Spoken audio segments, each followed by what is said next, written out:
So once again, welcome to the State of Online Learning in Oklahoma 2021 presentation. My name is Brad Griffith, and I serve as the Director of Online Learning Initiatives at the Oklahoma State Regents for Higher Education. I am not going to be alone on this presentation today. I'm actually joined by other individuals who are responsible leaders for our online collaboration efforts. This includes Crystala Smith, who is the chair of the Online Consortium of Oklahoma, who actually works at Southeastern Oklahoma State University. We were supposed to be joined by Dr. Gary Dotterer, who is the chairperson of COLE from Rogers State University today, but unfortunately he is not well. So I will actually be giving the updates on COLE's activities today, the Council for Online Learning Excellence. We are also joined by Dr. Dana Linden-Burgett, who is our co-lead Quality Matters Coordinator for the statewide system subscription that we have. And Dana is actually from Rose State College, so she will be covering those activities here shortly. To give you a brief overview of the agenda, which is actually placed to you in the form of questions that we're going to try to answer today, this is the path that we're going to end up following.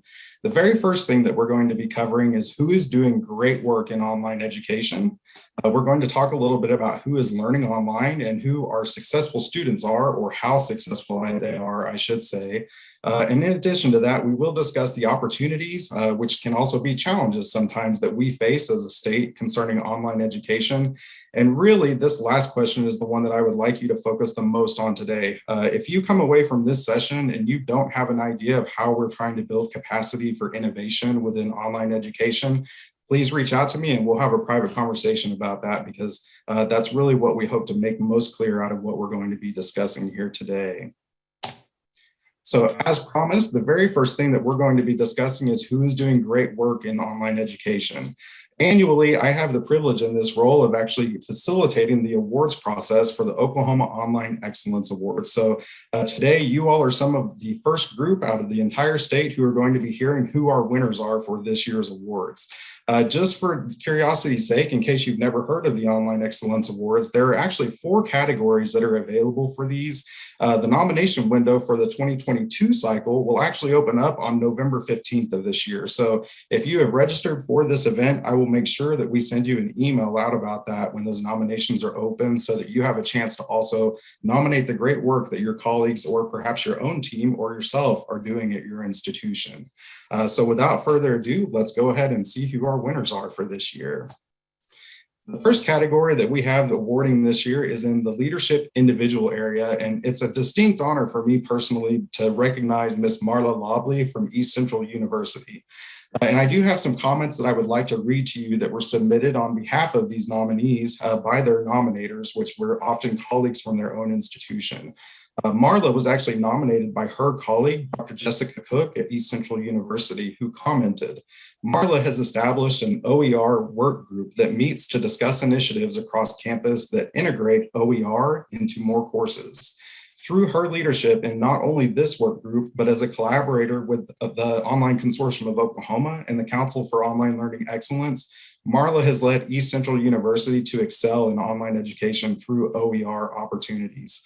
I would also like to emphasize in particular that second note there of Marla's role within the Council for Online Learning Excellence. She has been an instrumental advocate for open educational resources throughout the state of Oklahoma, not just at East Central University, but recognizing how we as a system can also further adopt these opportunities to promote further cost savings for our students. So cheers to Marla for this award, very well deserved. And I'm so pleased that we actually have a member of COLE who has been recognized with this award for this year.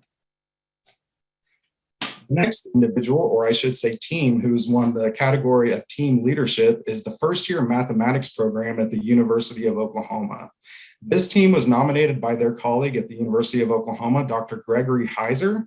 Dr. Heiser had this to say regarding the OU first-year math team. "In the middle of spring of 2020 semester, the COVID crisis put most courses online at all of our institutions. The nationwide result was an increase in the amount of cheating on tests and other assignments, as the ordinary inducements and opportunities for misconduct were multiplied by a necessarily permissive, flexible online environment that sometimes did not include effective proctoring. At OU, the problem hit hardest in the STEM disciplines, and especially in the introductory math courses, despite the best efforts of our assessment specialists to assist. But after a summer of late nights and Zoom meetings, the instructors of the first year math course program developed their own solutions. The result, cases actually went down of academic disintegrity by about 80%. And the first year math program is now primed to be able to share these solutions with other units across their campus. I did forget to mention as well with Ms. Lobley, in addition to the OU first year math program, we have actually scheduled online learning showcase sessions for them. And I'll discuss those coming up at the end of the session here, where you will actually have an opportunity to hear firsthand from these individuals about the work that they're doing and perhaps learn some of their techniques so that you could engage them at your own institution. So we will cover that here shortly. In our next category, which is another individual award, this one is for teaching, and I'm very pleased to announce that this one has been recognized for Dr. Kellyanne Newman at Oklahoma State University. Dr. Newman was nominated by two of her colleagues, which are Dr. Sherry Vacinda and Dr. Juliana Utley. Both of her colleagues had this to say about Dr. Newman. She is sought after for her expertise in the area of educational technology. She is a leader and in the online space supporting teachers from elementary level to higher education. Using her over 9 years of online teaching experience, she teaches courses such as Introduction to Assistive Technologies, computer-based instruction development, and applications of media and technology in the educational technology program in the School of Educational Foundation, Leadership, and Aviation at Oklahoma State University. Her students consistently comment not only on the innovation and depth of the design in her online courses, but also in its organization and the ease of navigation, which for those of you who have either taught online or have learned online know that that's a make or break element for courses. They also recognize the humanization of her courses and recognize the challenges to create community and warmth in online spaces. She is an exceptional teacher. So again, cheers to Dr. Newman for the recognition of that. And Dr. Newman's showcase session is actually scheduled for Friday, April 23rd at 9:30 in the morning, which again, we'll go over that program here shortly. The final winner that I'm pleased to announce today is in the category of innovation. This year's award goes to the University of Oklahoma's K-20 Center for Educational and Community Renewal. This team was actually nominated by one of their own members, Dr. Kristina Narushevich, and she had this to say regarding the team. The K-20 Center has made a positive impact within the virtual learning environments in which many Oklahoma educators are currently teaching. With 25 years of foundational direct service work behind us, the K-20 Center has developed a repository of virtual instructional tools, online engagements, and professional development sessions to address educational needs across the state. Our efforts to deliver these tools in face-to-face collaborative settings, and most recently through virtual platforms, enable us to successfully serve our school partners and stakeholders despite the challenges of 2020, which I would argue have also carried over into 2021, incidentally. This session is actually awaiting its confirmation of the proposal time, but I do envision that we will have that one confirmed before the end of the week. So again, cheers to the K-20 Center at the University of Oklahoma. Very pleased to see that they have 2 award-winning teams for the Online Excellence Awards this year. Just to clarify as well, the other opportunities that will be given to the award winners this year, they will receive a formal letter of recognition from Chancellor Glenn Johnson and also have an opportunity to be addressed and recognized at one of the upcoming meetings of the state regents. So this is a really good opportunity for us to provide multiple ways to recognize these individuals and teams for the great work that they do in online education for our state. So thank you again very much for everyone that submitted nominations or perhaps submitted a letter of reference for some of these nominations that were received. And again, I do hope to see you perhaps nominating yourself or your colleagues at the upcoming year's events.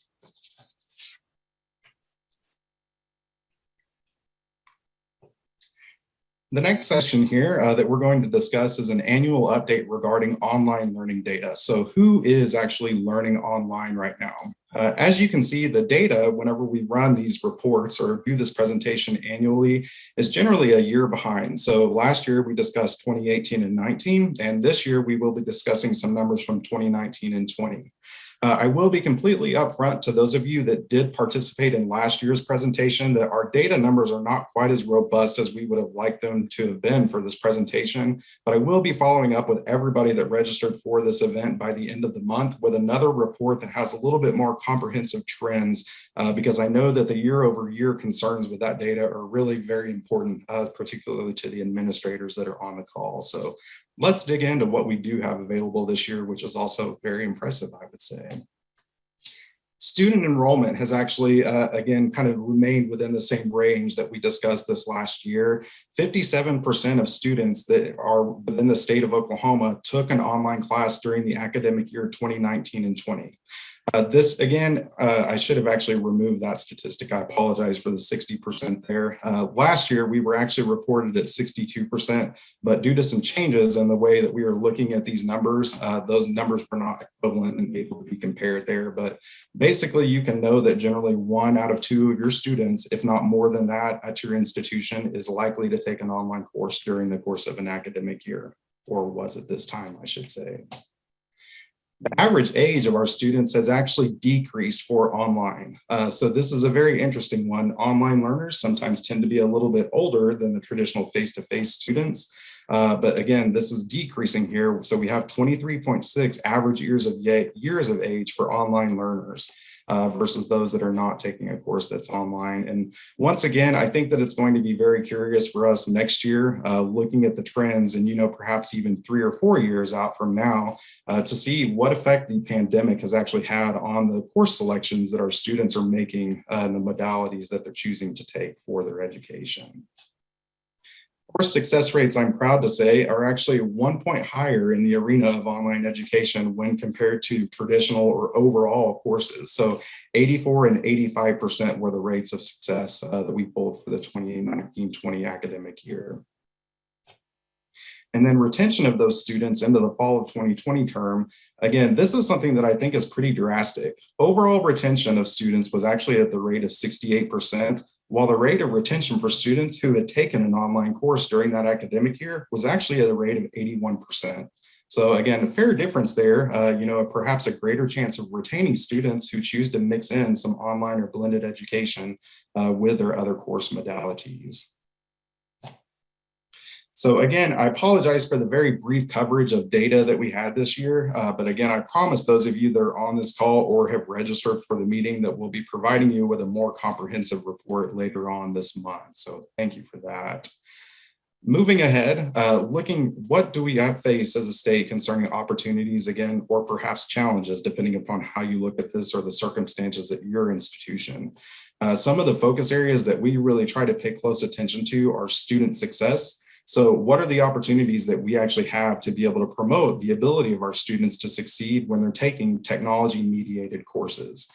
We were pushed into an entirely new environment just about 1 year ago, this time last year, when everybody had to shift to the remote environment. I think during this time of pressure, we've encountered many opportunities for growth and innovation.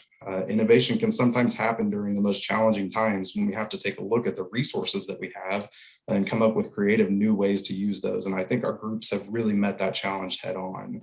Institutional collaborations have become a highlight of ours over this past year. Working together, being honest with one another and talking about the challenges or opportunities that we have at hand has really made us come out stronger, I believe, as a system. We've recognized perhaps some of the areas where we had opportunities to double up with one another or be each other's colleagues to really promote the ability to us to synergize and move ahead together. As always, we've sought to support educators. And again, I think that we've taken a new emphasis on that, particularly over the last year during the pandemic. Educators needed almost just as much support as our students did in some cases, particularly when it came again to delivering online course experiences successfully, particularly for those who perhaps had not done it before. And then once again, sustainable outcomes. So any of the projects that our groups really try to undertake, it's one where we look to build longevity into the system. So how is it that we can take, for example, from these online showcase sessions that we're looking at here, the projects or outcomes that they have actually generated and sustain those across our system and learn from one another. There's real power in learning perhaps from each other's mistakes. And again, also those successes so that we can become better. So that is a brief overview of the opportunities that we face. And again, kind of mixed in of looking at those as opportunities to solve the challenges we face as well. So again, I do apologize on behalf of Dr. Daughter that he was not able to make it today, but I know that he greatly appreciates your presence on this call and also your individual institution's support of the Council for Online Learning Excellence. So I will go ahead and cover his materials. If there are any questions that you have that I'm not able to answer, I'll be able to pass those on to Dr. Daughter and provide you some responses at a later time. So COLE, which is the Council for Online Learning Excellence, currently consists of 93 volunteer members from across our state system institutions.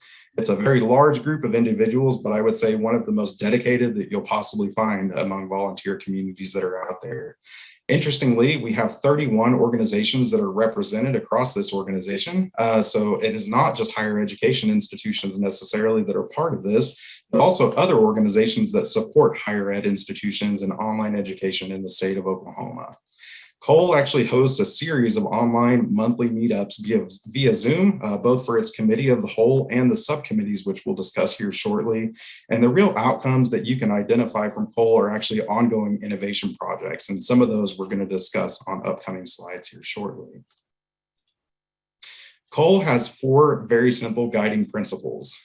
They are capacity through collaboration, which we discussed a little bit earlier. So it's a belief of every person that's part of this organization that we can empower one another by coming to the table and working with each other to move our projects forward, sharing resources, for example. Mission empowerment is also a very important focus of COLE. It is not COLE's goal necessarily to make online education in the state of Oklahoma a monolith. Online education is a very diverse construct at each one of our institutions, and it's a goal of our group to help those institutions actually live up to their individual mission and serve their own particular body of students, which is very unique depending upon which one it is. We do have a teaching and learning focus. So we strive to be able to serve the online course experience, whether it's the teaching practices of faculty who we have the ability to offer professional development, and work with them to improve their craft, or perhaps, again, the design of the online learning experience where students, again, are going to have to actually make their way through that pathway online. Most of all, I think really what you see generated out of these principles is thought leadership. It is generally agreed upon that any member joining COLE has an innovative eye, which means that they recognize that there's an opportunity to use the existing resources they have, whether those be software systems, tools that they have at hand, or other personnel that exist, colleagues at their institution, but to really bring that with a leadership eye and again, consider how it could benefit every Oklahoma student, not just the ones at their own institution. COLE, again, is organized of a series of subcommittees, and it's my honor to be able to present to you the chairs of these subcommittees here. The first one that you see listed is digital accessibility, and it is currently led by Rob Carr and Pamela Louderback. Rob is actually stationed at Oklahoma Able Tech, which is a sponsored project at Oklahoma State University that serves the needs of digital and other accessibility areas throughout the state. And again, Dr. Louderback is also a wonderful colleague from multiple other councils, including the Faculty Advisory Council and Council of Academic Library Directors. Brett King and Simon Rinksmith lead our newest committee, which is on advanced technologies. This was actually initiated to research such initiatives as virtual and augmented reality. So how do we take some of these really emerging technologies out there, recognize the opportunities that we have to benefit the learning experiences of our students, and then actually make it possible so faculty know how to incorporate that into the learning pathway for their students. So again, Brett and Simon do a really wonderful job lending their expertise from instructional design to that team through their leadership. Open educational resources is also a very big focus area of ours, and that is led again by Ms. Marla Lobley, who I mentioned earlier with the Online Excellence Awards, and Dr. Kathy S. Miller of Oklahoma State University Libraries.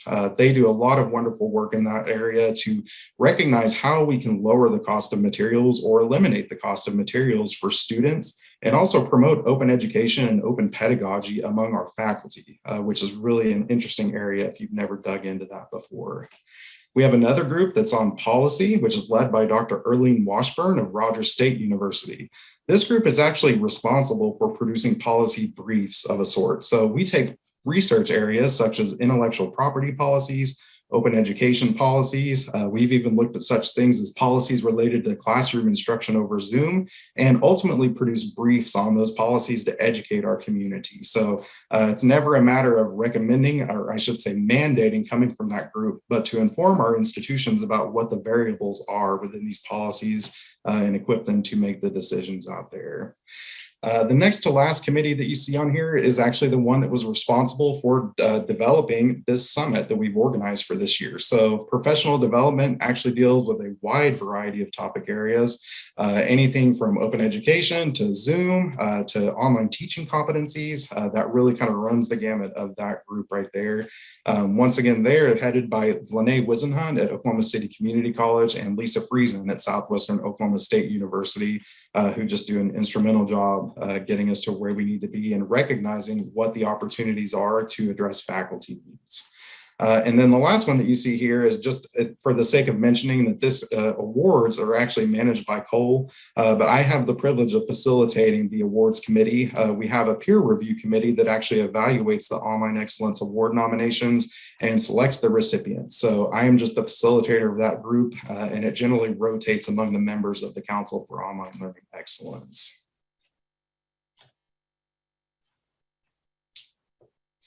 As mentioned briefly earlier, we do have that new Advanced Technologies Committee that has been established within Cole. And one of the opportunities I did want to present to you here is a project that's actually currently underway with Southeastern Oklahoma State University and OneNet. OneNet has an opportunity to be able to research emerging technologies and provide proofs of concept. So we actually opted into this collaboration, I would say about 6 months ago. And this Advanced Technologies group within Cole has actually been a sounding board of sorts for this project. So looking at, for example, what are the ways that we could perhaps replicate some of these face-to-face environments or experiences for students at a distance? Two of the examples that you see on the screen that are under development are a simple and negative stain laboratory. So again, hotspots here that can be interactive, videos that actually pop up in here, and learners can again see the instructors or take lessons from them, all within this construct of a virtual reality environment.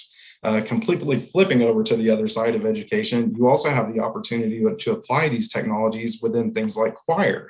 So how do we actually immerse our students, for example, in a choir practice setting if they are not able to come and actually be on a campus? This is actually a way that you can do that. So this is also a shameless plug for one of our upcoming lightning round sessions, which will be occurring Friday, April 9th at 1 o'clock in the afternoon. So if you would like to find out a little bit more about this project, see some examples of virtual and augmented reality, and hear just generally how this stuff happens, I would highly recommend that you join that session. I think it's going to be a very intriguing experience. One of the other best parts about this is that these resources will become available via open education licensing and downloadable through OneNet. So this is going to be coming in probably fall of 2021. So watch our news postings and everything about that to learn when these resources become available. As I mentioned earlier, open educational resources are a very big focus of this group.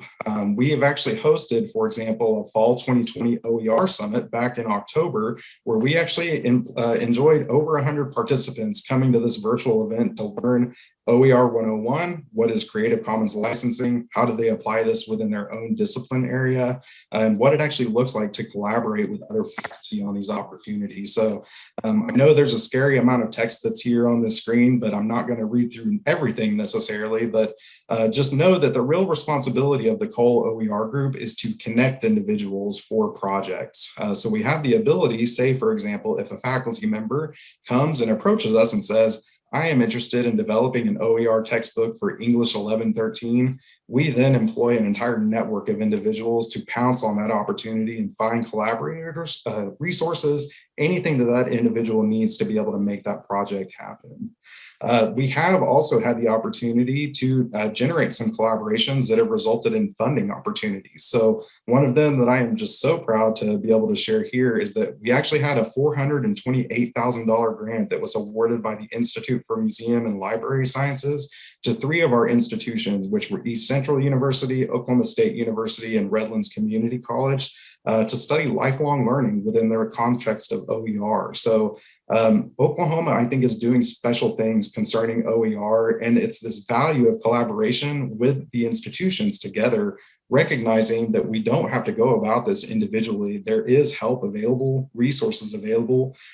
This is really going to be a game changer, I think, within the next year to 4 years within our system itself here. So moving ahead, as I mentioned previously, the Professional Development Committee is responsible for hosting or organizing a series of events that occur throughout the year. One of those includes the 2021 Learning Innovation Summit. So where you are today is actually within the State of Online Learning in Oklahoma presentation. And this Friday, we will actually kick off with what we're calling Lightning Round series this year. So these are going to be back-to-back 30-minute, which will be generally 15 minutes of presentation and 15 minutes of Q&A. On Fridays during the month of April on a variety of different topics. So a very exciting new format, I think, for us to try out this year versus, the traditional 50-minute or 1-hour Zoom sessions to hopefully also combat some of that Zoom fatigue that's out there. So I will discuss a little bit more on that shortly and some opportunities that we have for you and your colleagues still available for this event coming up. Another tool that Cole is responsible for producing is the Learner Readiness Tool. There was an iteration of this that was actually launched, I believe, in 2017 or 2018. And recently, because the website was actually redesigned for us, we also took the opportunity to redesign and reconstruct this tool. So if you've never actually seen the Learner Readiness Tool, this is something that instructors have the ability to embed or link to within their online courses. This deals with the kind of topic areas that we wouldn't necessarily touch on within the context of an academic experience or an online course. So are you actually prepared to manage your time in an online course? Do you understand what it takes, for example, to have to manage your time asynchronously and program your schedule to ensure that you meet due dates without an instructor telling you to do so? Do you have the ability to read things in the online environment and recall that information in a way that you can apply it to research papers, for example? How do you account for different learning styles when it's the online environment and there's kind of one singular way of receiving that information? And again, the other things that are key, kind of organizational skills, workspace and environment, which as we know can cause many problems for students, and also the technical requirements, which really kind of broaches, do students have the opportunity or the equipment that they need to really fully participate, in the online learning environment to be successful? So there's a link right there if you need to access the Learner Readiness Tool. And we'll be sharing these resources out so you don't have to quickly write that down. We'll make sure that you get that. But it's a great thing if you've never shared that with your students out there, just kind of as a resource beyond what we normally cover during the orientation of an online course. Another resource that is coming later this month in April is an accessibility toolkit. So this is actually a product of Cole's Digital Accessibility Subcommittee. It's really tailored towards online course design. So what do you actually need to know concerning digital accessibility if you're teaching or designing an online course? This is going to be interactive in that it will provide you links, for example, to your unique learning management systems resources. Because, for example, accessibility in D2L may look a little bit different than what it looks like in Canvas or Blackboard, and how you ensure that that's being taken into account. So again, those of you that are registered for this session will obviously receive updates on this once those resources become available. That concludes the updates for the Council of Online Learning Excellence. I'd like to thank you for the opportunity to cover the content that Dr. Daughter would have covered today. If you have any questions, I would be happy to take those at the end. And again, if I'm not capable of answering those, passing those on to Dr. Daughter. It's an honor, though, to be able to introduce and pass it off here to Crystala Smith, who's going to discuss some updates from the Online Consortium of Oklahoma. Crystala, please take us away. Thank you. So OCO is the Online Consortium of Oklahoma, and this is an organization that works very closely with Cole. He mentioned all of the committees that Cole has. OCO and Cole actually both participate in those committees. OCO is kind of a funding branch, a leadership branch of Cole. It was established in 2018, so it's still fairly new. And we've been able to do a lot of exciting things that we'll be outlining in this presentation We have 25 campus memberships. So where Cole can have multiple people from various organizations, we try to include campuses as the primary memberships in OCO. We also have what we call affiliate memberships, which provide us extra resources and information that we need, such as Brad. And we'll have a slide in a minute that covers that. OCO meets monthly on Zoom. There are dues associated with OCO. I'm the current chair, and our next year's chair will be Joy Bauer. This shows who our current members are for OCO. So I mentioned that there's 25 campus memberships. So this shows which campuses are involved. And then we also have affiliate memberships, which includes Brad. And also we have other representatives from OSHRI, Brittany Blake. We also have Rob Carr from AbleTech, who we mentioned a minute ago is also the chair for Cole for accessibility. We also have a representative from COIT, which is the Council on Information Technology, and that's Richard Reef. And we have Brian Burkhart from OneNet and Gary Dotterer, who is the chair for Cole. The focus areas that we have in OCO are policy development, professional development, and accessibility, which you might remember as being some of the focus areas also for Cole, where we have subcommittees for each of those. OCO is also a source of funding for shared resources, and we're able to explore opportunities for managed contracts to get some better pricing on some things that we're all using. So resources from OCO over the last year, we've done a lot of things. One of those is a membership for WCET. WCET provides a network of 385 institutions and organizations, reading off the slide. Having that membership provides a consortium that OCO is able to access resources from, which includes resources for SARA, the State Authorization Reciprocity Agreement. It also provides a listserv to be able to access further insights and information. We also have access to WCET Mix, which is a private organization network for OSHRI employees. This past year, we had a summer STEM virtual academy, which was an exciting opportunity that several institutions were able to participate in. This was a 6-week course that 58 participants from 20 different institutions were able to participate in. It was facilitated by Dr. Pam Northrup and Dr. Karen Rasmussen in Florida. OCO hosted this through our LMS, which we'll talk about in a little bit. And then it was also funded by OCO and also by Charles and Lynn Schusterman Family Foundation contributed to the funding of that project. We also had a proctoring study. We were able to provide $2,000 to each of 16 institutions to be put toward the proctoring solutions that they use. With the pandemic, there was a lot of need for investigating online proctoring tools, and so this was an important topic to a lot of people. In addition to providing the money to help secure those resources, each of the participating institutions also collected data and participated in both surveying those on their campuses and then participating in a panel discussion to help us get more insight on how that went. We have also launched a new website. Brad's mentioned some things on the website a few times. Our website includes OCO, Cole, and Oklahoma Quality Matters. We have a section on there for priority areas, an events calendar, on-demand videos, and digital badges.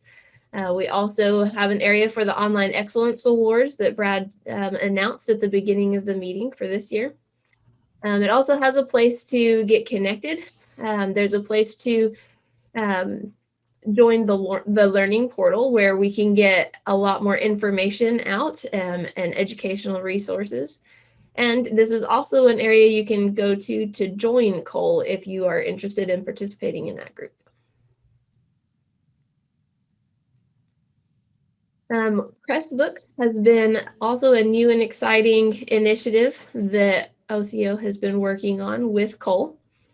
This is an investment. It'll be an annual investment of $15,000.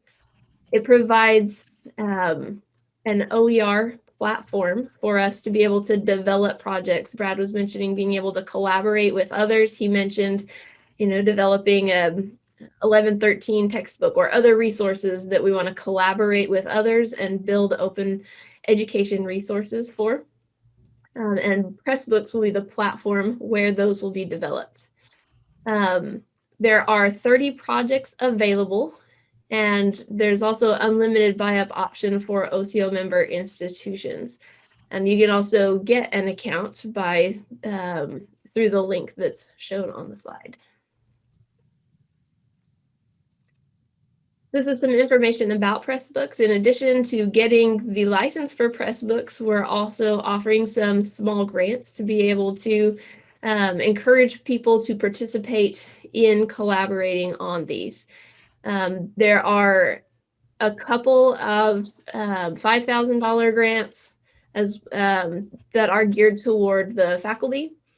Those are funds, the funds of project. I'm going to read right off of this one, sorry. Those fund a project fully authored by the project collaborators and hosted on OpenOCO with a Creative Commons license. There are 5 opportunities for the $5,000 or $1,000 each grants. Those are funds. It funds a project using remixed or revised OER hosted on OCO's Creative Commons license. And then there are $500 grant opportunities that funds the adoption of an existing OER and OpenOCO with Creative Commons license. So there are 17 opportunities to participate in this if you are interested. And Brad, that's one that I'm the weakest on. So you might, if there's something that you want to cover better on that one.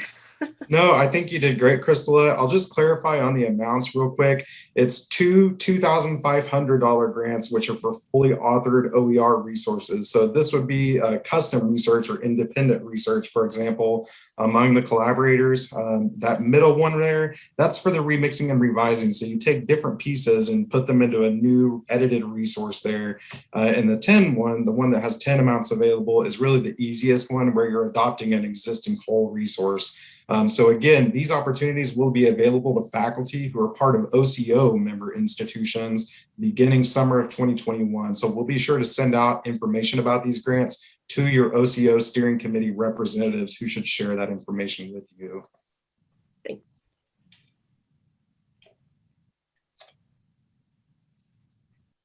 Another initiative that we're working on is providing a micro-credentialing opportunity where you're able to earn digital badges for some of the things that you're working on.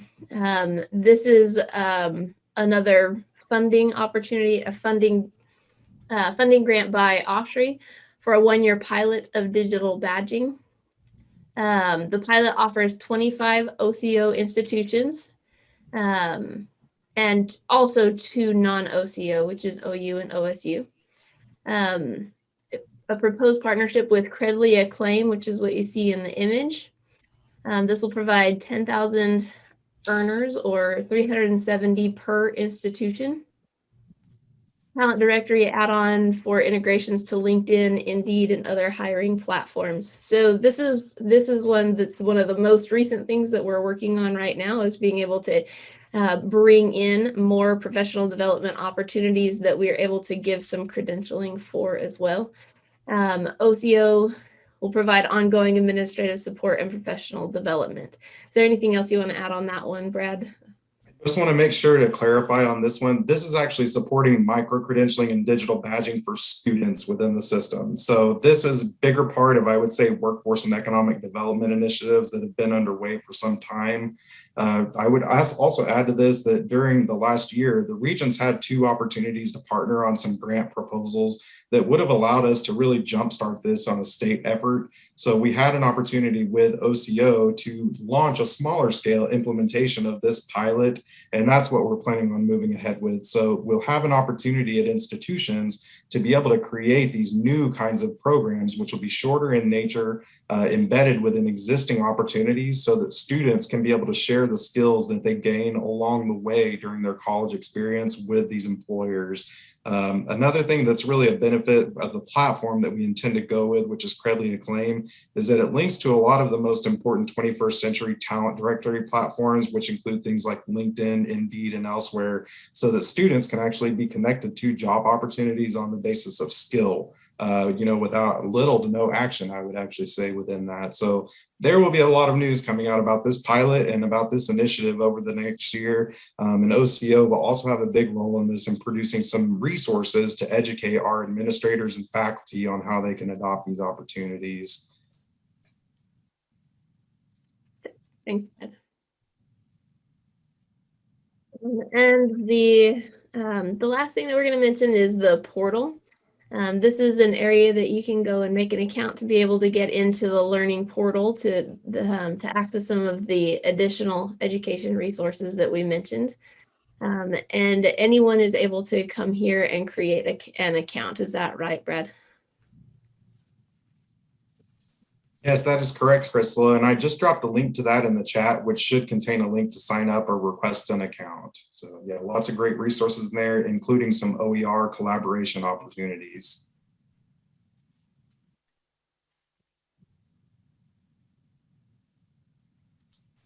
All right. Crystal, thank you very much for those updates from OCO. It's been a pleasure, honestly, to work with you as a chair over this last year. Some of these things take off. So I'd like to applaud you as well for your leadership among this group. So thank you very much. Next up, we have an update from our other online collaboration group, which is Oklahoma Quality Matters. I'm pleased to introduce to you Dr. Dana Linda Burgett, who was the former chair of OCO last year, I believe, during this presentation, but has always been our co-lead Quality Matters coordinator. So Dana, please feel free to take us away and tell us what's going on with QM. Yeah, thanks everyone. I appreciate your time. And I just kind of wanted to share just a little bit about QM and the background of QM before I get into more details about how we use it in the state. But a lot of people have heard of Quality Matters, I'm sure. HLC has had them there and different things like that. But part of the reason that we use Quality Matters is that it first of all, it's globally recognized now and utilized. So it is truly, even though it's based in Maryland, it is truly a global company. It offers a faculty-driven peer review process, which means that several of our institutions in our system use it because they needed some type of a system and a way to do course reviews in a non-biased way. And because this is faculty driven and collaborative, it is very appealing to a lot of institutions, and its review processes, the course review is typically very well received because they're so focused on collaboration and providing good feedback. The other reason why we felt like Quality Matters was a good fit for several institutions in our state was because the Quality Matters rubric is research driven. In fact, it's updated, the rubric is updated every 3 years in order to reflect the latest research in online course design. Now, they also know that online course design isn't the only element that impacts quality. It's just the element that they focus on. So that is their domain, it is about design. But there's just a lot of different resources. So it's for institutions that are like going, well, we have, our own internal system, it still provides additional resources for your faculty and for instructional designers. So, for example, if you're a member of Quality Matters, or basically our statewide system, Quality Matters, every faculty member, every member at your institution would have access to their success story webinars, which are free. They have a no additional charge for a accessibility and usability resource site. That's a quick, easy way for faculty to check on different accessibility and usability guidelines, and even some little mini tutorials on how to implement those in their course.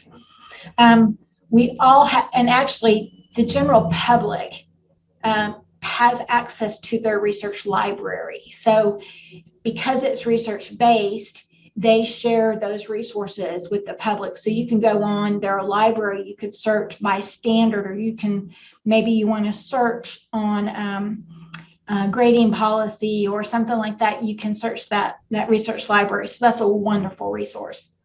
Another element that a lot of people don't realize is that the organization provides pathways for your faculty and your instructional designers. So if you have a faculty member that maybe they start out and they're interested in improving their course design, but they really like the aspects of helping to share and mentor others with course design information, they might be interested in becoming a certified peer reviewer. So that's a pathway for them to grow their own professional development. In fact, I had a faculty member in my office just a little while ago who did take that pathway and has become actually a master reviewer recently. But she goes, I just love doing course reviews because I get so many new ideas. So not only is she helping the other or the course representative and the institution improve their design, but she also gains from that experience. So it's just a great overall pathway. And if for some faculty and for some instructional designers, they like it enough to where they want to facilitate. We've got several facilitators that came up from the grassroots of their organization, and it's just great. So it gives your faculty a couple of different pathways to nurture their own professional development in a way that actually contributes to your institution and to the state. So another opportunity is they have a teaching online certificate. So, and that's a nice thing. A lot of faculty members are interested in that. Of course, the training does cost extra. So here's a list of all of our Quality Matter affiliate institutions. So as I mentioned, we have an Oklahoma system. It's basically a combined general consortium, so to speak, but they happen to call it a system.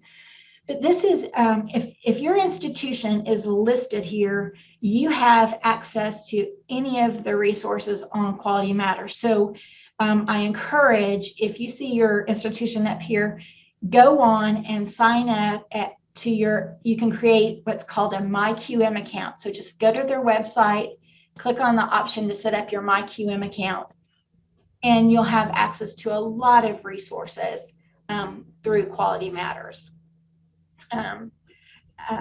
Thanks, Brad. He added that the link down in chat for you guys.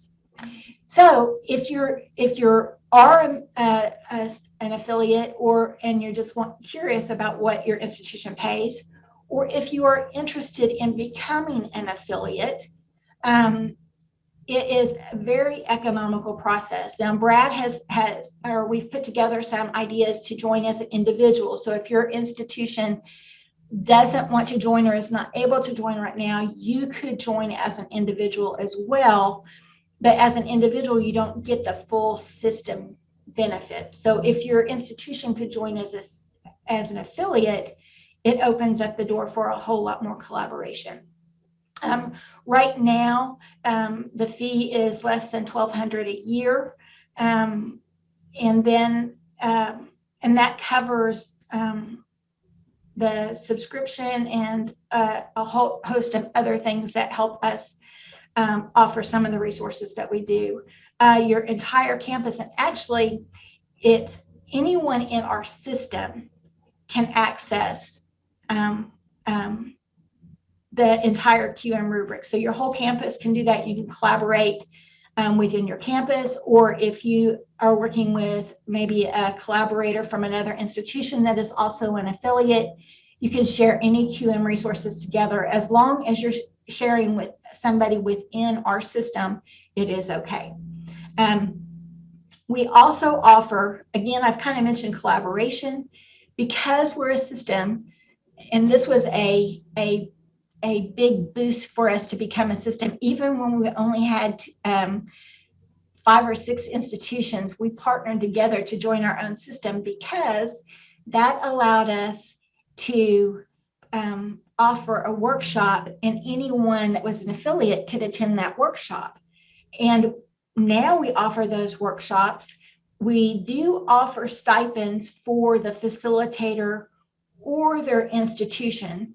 So if that facilitator is working on their own time, then they can get those funds. But if, like I know Brad and I, we actually have that as part of our day when we facilitate workshops. So those funds for Brad, when he facilitates, those funds stay with OCO.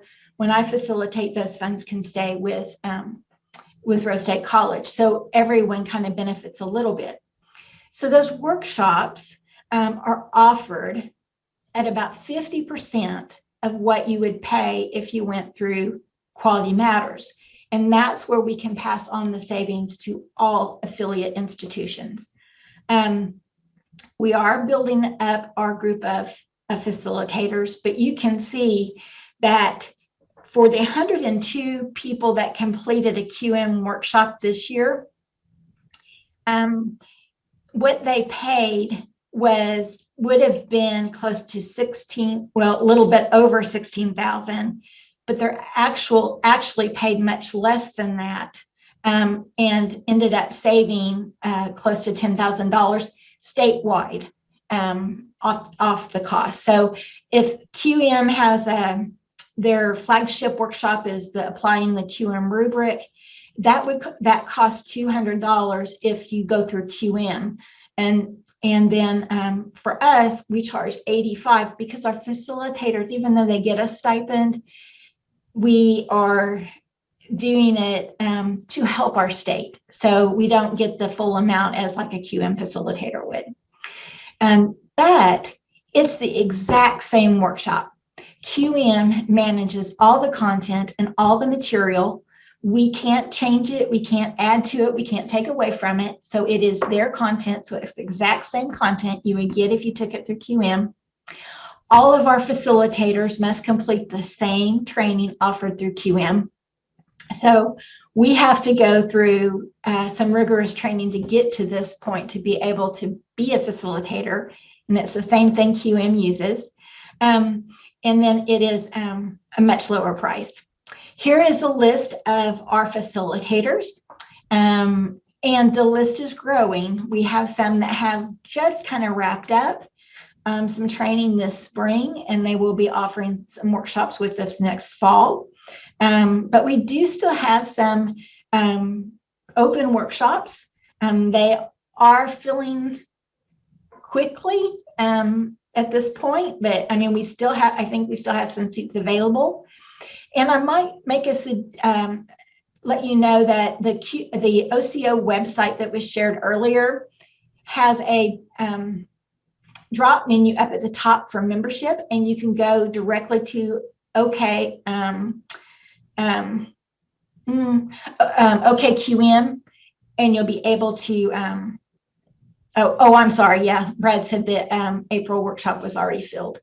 But you can get to, thank you very much, Brad, for the link. Brad's added it in the chat. That's the link directly to being able to, you can look at what workshops are available and register your faculty and make payment if you're using a Pro card. So it's just, we hope that we can continue to offer more and more sessions so that your faculty and all of the students in the state of Oklahoma can benefit from some good design strategies. Thank you so much for that awesome update on Quality Matters. It's really been a privilege, honestly, to be a part of that system. I came from an institution that didn't use it, and so getting exposed to it after working in e-learning for a while, it's really interesting, and it's a very rigorous process. I think that's probably the word that I would use most to describe it. So yes, it's very interesting to explore, even if you do have an existing quality management or quality assurance system for your online courses. Oh, and kind of piggybacking on that, if you do have your own rubric and you think, well, I can't benefit from that, QM has a custom rubric tool. So you could actually add your own rubric and still use that and use their tool that allows for that nice review process so people can collaborate anyway. But that's just a nice little thing that a lot of people don't realize. That's great. Thank you, Dana.